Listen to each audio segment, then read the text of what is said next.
PM Modi ने आज मन की बात में देशवासियों को संबोधित किया। पीएम मोदी ने ऐलान किया कि 28 सितंबर को भगत सिंह की जयंती के मौके पर चंडीगढ़ एयरपोर्ट का नाम बदल दिया जाएगा। वहीं पीएम मोदी ने दीनदयाल उपाध्याय को भी जन्मदिन पर श्रद्धांजलि अर्पित की।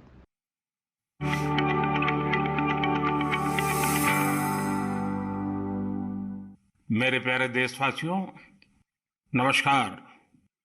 पिछले दिनों जिस बात ने हम सबका ध्यान आकर्षित किया वह है चीता। चीतों पर बात करने के लिए ढेर सारे मैसेजेस आए हैं। वह चाहे उत्तर प्रदेश के अरुण कुमार गुप्ता जी हो या फिर तेलंगाना के एन रामचंद्रन रघुराम जी, गुजरात के राजन जी हो या फिर दिल्ली के सुब्रत जी। देश के कोने कोने से लोगों ने भारत में चीतों के लौटने पर खुशियां जताई हैं। 130 करोड़ भारतवासी खुश हैं, गर्व से भरे हैं। यह है भारत का प्रकृति प्रेम। इस बारे में लोगों का एक कॉमन सवाल यही है कि मोदी जी, हमें चीतों को देखने का अवसर कब मिलेगा। साथियों, एक टास्क फोर्स बनी है।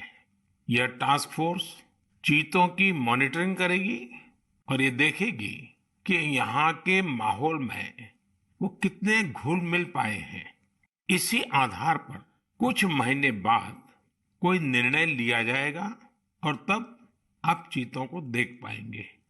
लेकिन तब तक मैं आप सबको कुछ कुछ काम सौंप रहा हूं। इसके लिए माय गॉव के प्लेटफॉर्म पर एक कंपटीशन आयोजित किया जाएगा जिसमें लोगों से मैं कुछ चीजें शेयर करने का आग्रह करता हूं। चीतों को लेकर जो हम अभियान चला रहे हैं, आखिर उस अभियान का नाम क्या होना चाहिए? क्या हम इन सभी चीतों के नामकरण के बारे में भी सोच सकते हैं कि इनमें से हर एक को किस नाम से बुलाया जाए? वैसे ये नामकरण अगर ट्रेडिशनल हो तो काफी अच्छा रहेगा, क्योंकि अपने समाज और संस्कृति, परंपरा और विरासत से जुड़ी हुई कोई भी चीज हमें सहज ही अपनी ओर आकर्षित करती है। यही नहीं, आप ये भी बताएं, आखिर इंसानों को एनिमल्स के साथ कैसे बिहेव करना चाहिए। हमारी फंडामेंटल ड्यूटीज में भी तो रिस्पेक्ट फॉर एनिमल्स पर जोर दिया गया है। मेरी आप सभी से अपील है कि आप इस कंपटीशन में जरूर भाग लीजिए। क्या पता इनाम स्वरूप चीते देखने का पहला अवसर आपको ही मिल जाए। मेरे प्यारे देशवासियों, आज 25 सितंबर को देश के प्रखर मानवतावादी, चिंतक और महान सपूत दीनदयाल उपाध्याय जी का जन्मदिन मनाया जाता है। किसी भी देश के युवा जैसे जैसे अपनी पहचान और गौरव पर गर्व करते हैं, उन्हें अपने मौलिक विचार और दर्शन उतने ही आकर्षित करते हैं। दीनदयाल जी के विचारों की सबसे बड़ी खूबी यही रही है, उन्होंने अपने जीवन में विश्व की बड़ी बड़ी उथल पुथल को देखा था। वो विचारधाराओं के संघर्षों के साक्षी बने थे। इसलिए उन्होंने एकात्म मानव दर्शन और अंत्योदय का एक विचार देश के सामने रखा जो पूरी तरह भारतीय था। दीनदयाल जी का एकात्म मानव दर्शन एक ऐसा विचार है जो विचारधारा के नाम पर द्वंद्व और दुराग्रह से मुक्ति दिलाता है। उन्होंने मानव मात्र को एक समान मानने वाले भारतीय दर्शन को फिर से दुनिया के सामने रखा। हमारे शास्त्रों में कहा गया है, आत्मवत् सर्वभूतेषु, अर्थात हम जीव मात्र को अपने समान माने, अपने जैसा व्यवहार करें। आधुनिक सामाजिक और राजनीतिक परिप्रेक्ष्य में भी भारतीय दर्शन कैसे दुनिया का मार्गदर्शन कर सकता है, ये दीनदयाल जी ने हमें सिखाया। एक तरह से आजादी के बाद देश में जो हीन भावना थी, उससे आजादी दिलाकर उन्होंने हमारी अपनी बौद्धिक चेतना को जागृत किया। वो कहते भी थे, हमारी आजादी तभी सार्थक हो सकती है जब वो हमारी संस्कृति और पहचान की अभिव्यक्ति करे। इसी विचार के आधार पर उन्होंने देश के विकास का विजन निर्मित किया था। दीनदयाल उपाध्याय जी कहते थे कि देश की प्रगति का पैमाना अंतिम पायदान पर मौजूद व्यक्ति होता है। आजादी के अमृत काल में हम दीनदयाल जी को जितना जानेंगे, उनसे जितना सीखेंगे, देश को उतना ही आगे लेकर जाने की हम सबको प्रेरणा मिलेगी। मेरे प्यारे देशवासियों, आज से 3 दिन बाद यानी 28 सितंबर को अमृत महोत्सव का एक विशेष दिन आ रहा है। इस दिन हम भारत मां के वीर सपूत भगत सिंह जी की जयंती मनाएंगे। भगत सिंह जी की जयंती के ठीक पहले उन्हें श्रद्धांजलि स्वरूप एक महत्वपूर्ण निर्णय किया है। यह तय किया है कि चंडीगढ़ एयरपोर्ट का नाम अब शहीद भगत सिंह जी के नाम पर रखा जाएगा। इसकी लंबे समय से प्रतीक्षा की जा रही थी। मैं चंडीगढ़, पंजाब, हरियाणा और देश के सभी लोगों को इस निर्णय की बहुत बहुत बधाई देता हूं। साथियों, हम अपने स्वतंत्रता सेनानियों से प्रेरणा लें, उनके आदर्शों पर चलते हुए उनके सपनों का भारत बनाएं। यही उनके प्रति हमारी श्रद्धांजलि होती है। शहीदों के स्मारक, उनके नाम पर स्थानों और संस्थानों के नाम हमें कर्तव्य के लिए प्रेरणा देते हैं। अभी कुछ दिन पहले ही देश ने कर्तव्य पथ पर नेताजी सुभाष चंद्र बोस की मूर्ति की स्थापना के जरिए भी ऐसा ही एक प्रयास किया है। और अब शहीद भगत सिंह के नाम से चंडीगढ़ एयरपोर्ट का नाम इस दिशा में एक और कदम है। मैं चाहूंगा अमृत महोत्सव में हम जिस तरह स्वतंत्रता सेनानियों से जुड़े विशेष अवसरों पर सेलिब्रेट कर रहे हैं, उसी तरह 28 सितंबर को भी हर युवा कुछ नया प्रयास अवश्य करे। वैसे मेरे प्यारे देशवासियों, आप सभी के पास 28 सितंबर को सेलिब्रेट करने की एक और वजह भी है। जानते हैं क्या है? मैं सिर्फ 2 शब्द कहूंगा, लेकिन मुझे पता है आपका जोश 4 गुना ज्यादा बढ़ जाएगा। ये 2 शब्द हैं सर्जिकल स्ट्राइक। बढ़ गया ना जोश? हमारे देश में अमृत महोत्सव का जो अभियान चल रहा है, उन्हें हम पूरे मनोयोग से सेलिब्रेट करें, अपनी खुशियों को सबके साथ साझा करें। मेरे प्यारे देशवासियों, कहते हैं जीवन के संघर्षों से तपे हुए व्यक्ति के सामने कोई भी बाधा टिक नहीं पाती। अपनी रोजमर्रा की जिंदगी में हम कुछ ऐसे साथियों को भी देखते हैं जो किसी ना किसी शारीरिक चुनौती से मुकाबला कर रहे हैं। बहुत से ऐसे भी लोग हैं जो या तो सुन नहीं पाते या बोलकर अपनी बात नहीं रख पाते। ऐसे साथियों के लिए सबसे बड़ा संबल होती है साइन लैंग्वेज। लेकिन भारत में बरसों से एक बड़ी दिक्कत ये थी कि साइन लैंग्वेज के लिए कोई स्पष्ट हाव भाव तय नहीं थे, स्टैंडर्ड्स नहीं थे। इन मुश्किलों को दूर करने के लिए ही वर्ष 2015 में Indian sign language research and training centre की स्थापना हुई थी। मुझे खुशी है कि ये संस्थान अब तक 10,000 वर्ड्स और एक्सप्रेशंस की डिक्शनरी तैयार कर चुका है। 2 दिन पहले यानी 23 सितंबर को साइन लैंग्वेज डे पर कई स्कूली पाठ्यक्रमों को भी साइन लैंग्वेज में लॉन्च किया गया है। साइन लैंग्वेज के तय स्टैंडर्ड को बनाए रखने के लिए राष्ट्रीय शिक्षा नीति में भी काफी बल दिया गया है। साइन लैंग्वेज की जो डिक्शनरी बनी है, उसके वीडियो बनाकर भी उनका निरंतर प्रसार किया जा रहा है। यूट्यूब पर कई लोगों ने, कई संस्थानों ने इंडियन साइन लैंग्वेज में अपने चैनल शुरू कर दिए हैं। यानी 7-8 साल पहले साइन लैंग्वेज को लेकर जो अभियान देश में प्रारंभ हुआ था, अब उसका लाभ लाखों मेरे दिव्यांग भाई बहनों को होने लगा है। हरियाणा के रहने वाली पूजा जी तो इंडियन साइन लैंग्वेज से बहुत खुश हैं। पहले वो अपने बेटे से ही संवाद नहीं कर पाती थी, लेकिन 2018 में साइन लैंग्वेज की ट्रेनिंग लेने के बाद माँ बेटे दोनों का जीवन आसान हो गया है। पूजा जी के बेटे ने भी साइन लैंग्वेज सीखी और अपने स्कूल में उसने स्टोरी टेलिंग में प्राइज जीतकर भी दिखा दिया। इसी तरह टिंका जी की 6 साल की एक बिटिया है जो सुन नहीं पाती है। टिंका जी ने अपनी बेटी को साइन लैंग्वेज का कोर्स कराया था, लेकिन उन्हें खुद साइन लैंग्वेज नहीं आती थी। इस वजह से वो अपनी बच्ची से कम्युनिकेट नहीं कर पाती थी। अब टिंका जी ने भी साइन लैंग्वेज की ट्रेनिंग ली है और दोनों माँ बेटी अब आपस में खूब बातें किया करती हैं। इन प्रयासों का बहुत बड़ा लाभ केरला की मंजू जी को भी हुआ है। मंजू जी जन्म से ही सुन नहीं पाती है। इतना ही नहीं, उनके पेरेंट के जीवन में भी यही स्थिति रही है। ऐसे में साइन लैंग्वेज ही पूरे परिवार के लिए संवाद का जरिया बनी है। अब तो मंजू जी खुद ही साइन लैंग्वेज की टीचर बनने का भी फैसला ले लिया है। साथियों, मैं इसके बारे में मन की बात में इसलिए भी चर्चा कर रहा हूं ताकि इंडियन साइन लैंग्वेज को लेकर अवेयरनेस बढ़े। इससे हम अपने दिव्यांग साथियों की अधिक से अधिक मदद कर सकेंगे। भाइयों और बहनों, कुछ दिन पहले मुझे ब्रेल में लिखी हेमकोश की एक कॉपी भी मिली है। हेमकोश असमिया भाषा की सबसे पुरानी डिक्शनरीज में से एक है।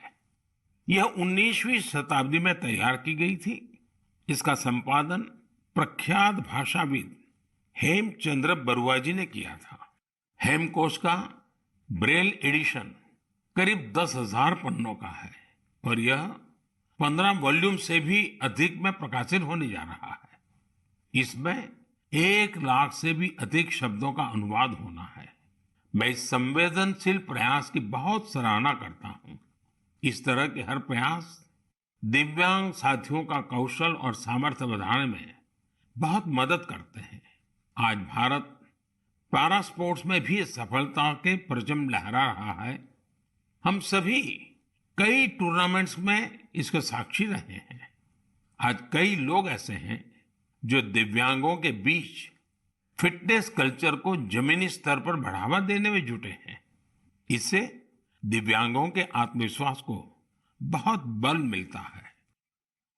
मेरे प्यारे देशवासियों, मैं कुछ दिन पहले सूरत की एक बिटिया अन्वी से मिला। अन्वी और अन्वी के योग से मेरी वो मुलाकात इतनी यादगार रही है कि उसके बारे में मैं मन की बात के सभी श्रोताओं को जरूर बताना चाहता हूं। साथियों, अन्वी जन्म से ही डाउन सिंड्रोम से पीड़ित है और वो बचपन से ही हार्ट की गंभीर बीमारी से भी जूझती रही है। जब वो केवल 3 महीने की थी, तभी उसे ओपन हार्ट सर्जरी से भी गुजरना पड़ा। इन सब मुश्किलों के बावजूद न तो अन्वी ने और न ही उसके माता पिता ने कभी हार मानी। अन्वी के माता पिता ने डाउन सिंड्रोम के बारे में पूरी जानकारी इकट्ठा की और फिर तय किया कि अन्वी की दूसरों पर निर्भरता को कम कैसे करेंगे। उन्होंने अन्वी को पानी का ग्लास कैसे उठाना, जूते के फीते कैसे बांधना, कपड़ों के बटन कैसे लगाना, ऐसी छोटी छोटी चीजें सिखाना शुरू किया।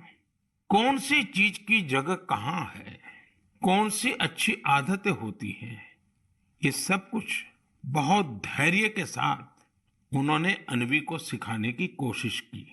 बिटिया अन्वी ने जिस तरह सीखने की इच्छा शक्ति दिखाई, अपनी प्रतिभा दिखाई, उससे उसके माता पिता को भी बहुत हौसला मिला।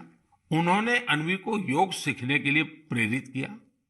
मुसीबत इतनी गंभीर थी कि अन्वी अपने 2 पैर पर भी खड़ी नहीं हो पाती थी। ऐसी परिस्थिति में उनके माता पिताजी ने अन्वी को योग सीखने के लिए प्रेरित किया।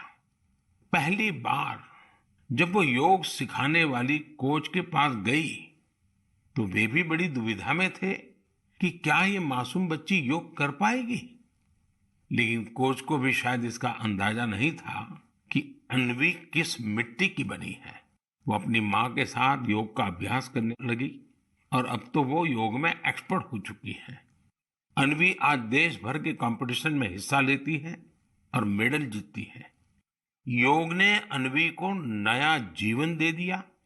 अन्वी ने योग को आत्मसात कर जीवन को आत्मसात किया।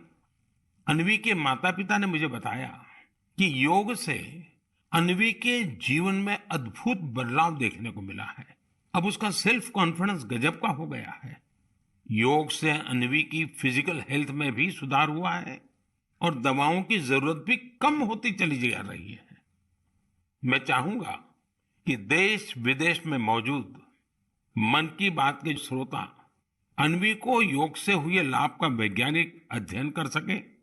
मुझे लगता है कि अन्वी एक बढ़िया केस स्टडी है।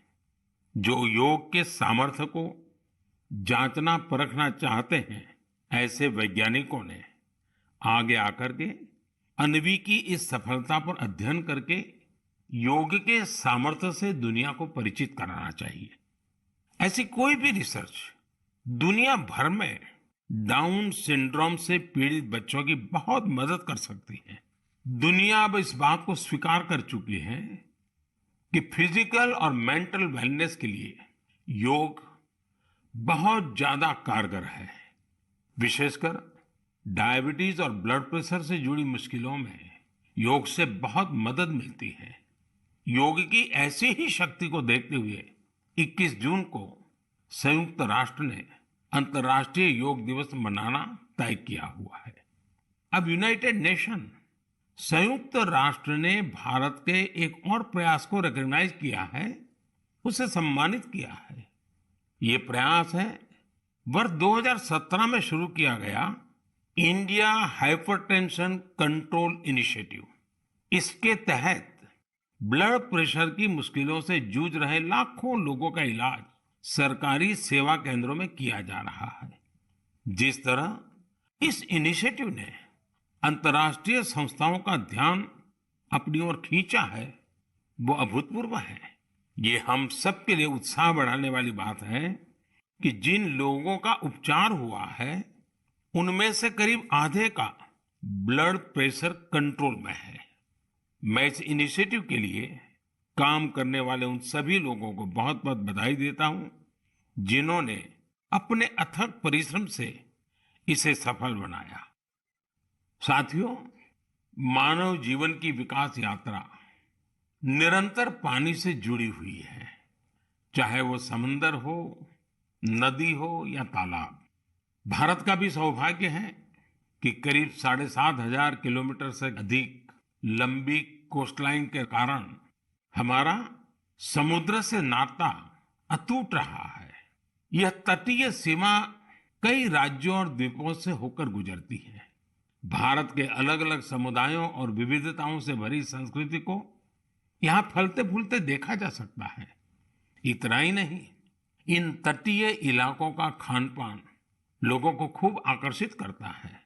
लेकिन इन मजेदार बातों के साथ ही एक दुखद पहलू भी है। हमारे ये तटीय क्षेत्र पर्यावरण से जुड़ी कई चुनौतियों का सामना कर रहे हैं। क्लाइमेट चेंज मरीन इकोसिस्टम के लिए बड़ा खतरा बना हुआ है, तो दूसरी ओर हमारे बीचीज पर फैली गंदगी परेशान करने वाली है। हमारी यह जिम्मेदारी बनती है कि हम इन चुनौतियों के लिए गंभीर और निरंतर प्रयास करें। यहाँ मैं देश के तटीय क्षेत्रों में कोस्टल क्लीनिंग की एक कोशिश, स्वच्छ सागर सुरक्षित सागर, इसके बारे में बात करना चाहूंगा। 5 जुलाई को शुरू हुआ यह अभियान बीते 17 सितंबर को विश्वकर्मा जयंती के दिन संपन्न हुआ।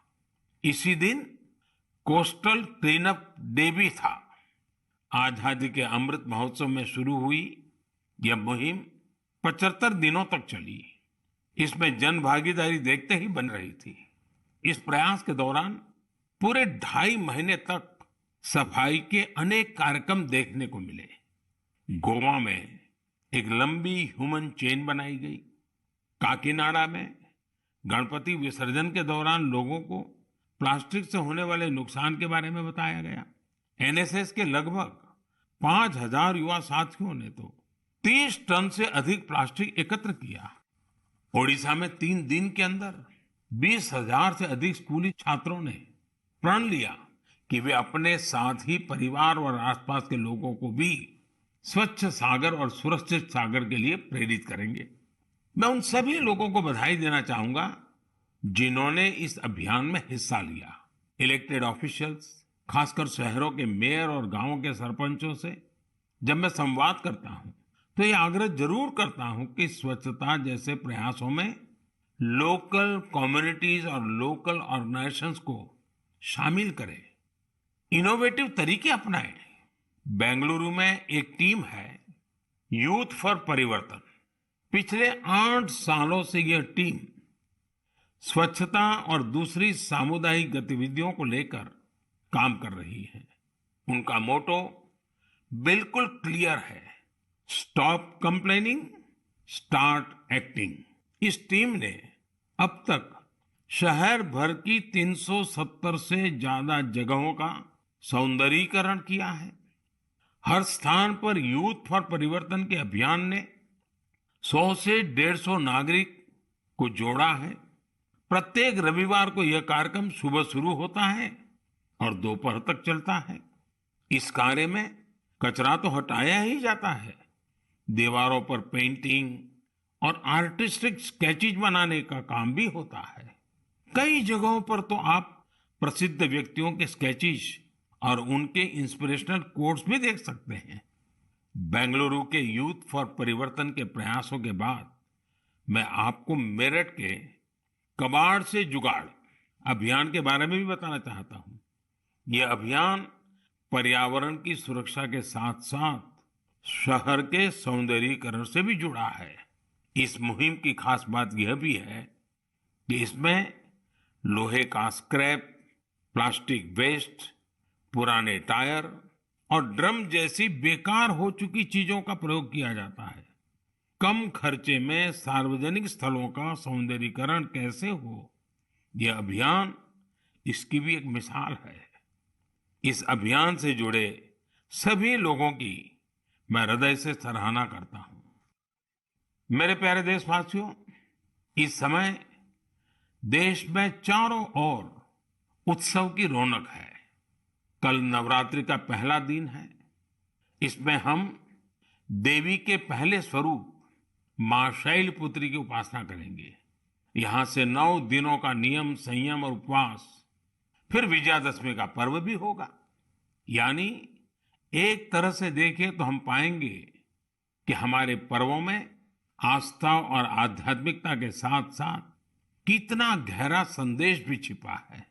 अनुशासन और संयम से सिद्धि की प्राप्ति और उसके बाद विजय का पर्व, यही तो जीवन में किसी भी लक्ष्य को प्राप्त करने का मार्ग होता है। दशहरे के बाद धनतेरस और दिवाली का भी पर्व आने वाला है। साथियों, बीते वर्षों से हमारे त्योहारों के साथ देश का एक नया संकल्प भी जुड़ गया है। आप सब जानते हैं, ये संकल्प है वोकल फॉर लोकल का। अब हम त्योहारों की खुशी में अपने लोकल कारीगरों को, शिल्पकारों को और व्यापारियों को भी शामिल करते हैं। आने वाले 2 अक्टूबर को बापू की जयंती के मौके पर हमें इस अभियान को और तेज करने का संकल्प लेना है। खादी, हैंडलूम, हैंडीक्राफ्ट, ये सारे प्रोडक्ट के साथ साथ लोकल सामान जरूर खरीदें।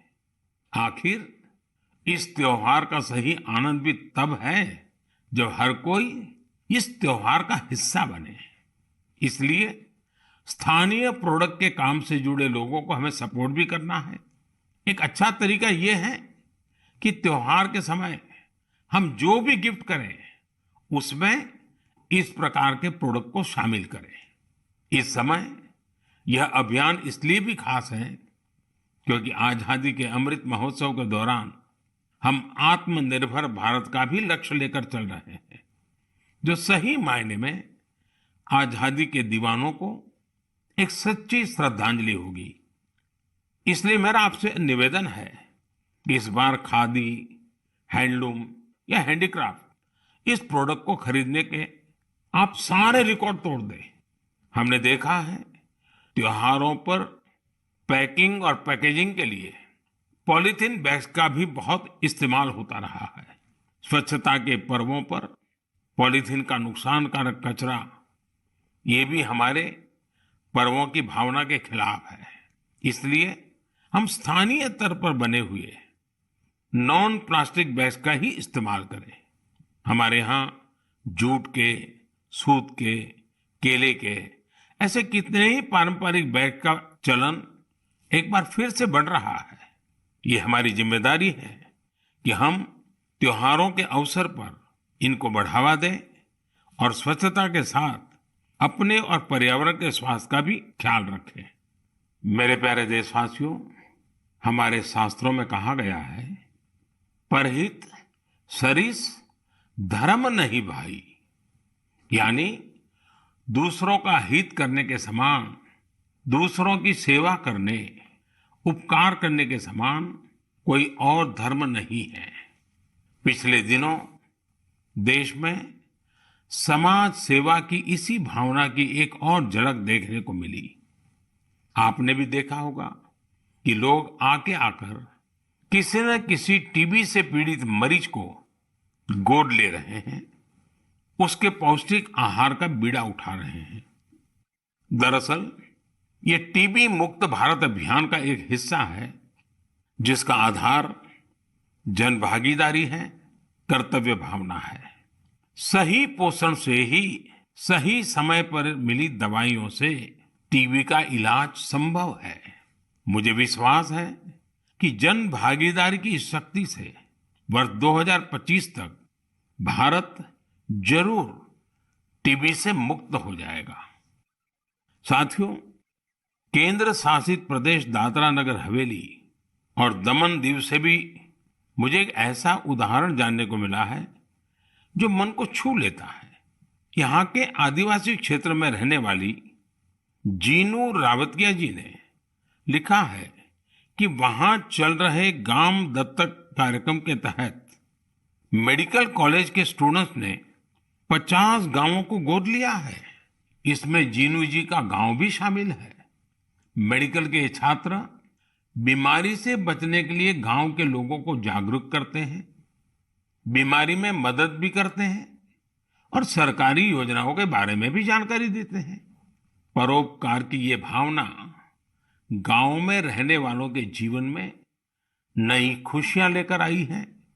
मैं इसके लिए मेडिकल कॉलेज के सभी विद्यार्थियों का अभिनंदन करता हूं। साथियों, मन की बात में नए नए विषयों की चर्चा होती रहती है। कई बार इस कार्यक्रम के जरिए हमें कुछ पुराने विषयों की गहराई में भी उतरने का मौका मिलता है। पिछले महीने मन की बात में मैंने मोटे अनाज और वर्ष 2023 को इंटरनेशनल मिलेट ईयर के तौर पर मनाने से जुड़ी चर्चा की थी। इस विषय को लेकर लोगों में बहुत उत्सुकता है। मुझे ऐसे ढेरों पत्र मिले हैं जिसमें लोग बता रहे हैं कि उन्होंने कैसे मिलेट्स को अपने दैनिक भोजन का हिस्सा बनाया हुआ है। कुछ लोगों ने मिलेट्स से बनने वाली पारंपरिक व्यंजनों के बारे में भी बताया है। ये एक बड़े बदलाव के संकेत है। लोगों के इस उत्साह को देखकर मुझे लगता है कि हमें मिलकर एक ई बुक तैयार करनी चाहिए, जिसमें लोग मिलेट से बनने वाले डिशेस और अपने अनुभवों को साझा कर सकें। इससे इंटरनेशनल मिलेट ईयर शुरू होने से पहले हमारे पास मिलेट्स को लेकर एक पब्लिक एनसाइक्लोपीडिया भी तैयार होगा और फिर इसे माय गॉव पोर्टल पर पब्लिश कर सकते हैं। साथियों, मन की बात में इस बार इतना ही, लेकिन चलते चलते मैं आपको नेशनल गेम्स के बारे में भी बताना चाहता हूं। 29 सितंबर से गुजरात में नेशनल गेम्स का आयोजन हो रहा है। ये बड़ा ही खास मौका है, क्योंकि नेशनल गेम्स का आयोजन कई साल बाद हो रहा है। कोविड महामारी की वजह से पिछली बार के आयोजनों को रद्द करना पड़ा था। इस खेल प्रतियोगिता में हिस्सा लेने वाले हर खिलाड़ी को मेरी बहुत बहुत शुभकामनाएं। इस दिन खिलाड़ियों का उत्साह बढ़ाने के लिए मैं उनके बीच में ही रहूंगा। आप सब भी नेशनल गेम्स को जरूर फॉलो करें और अपने खिलाड़ियों का हौसला बढ़ाएं।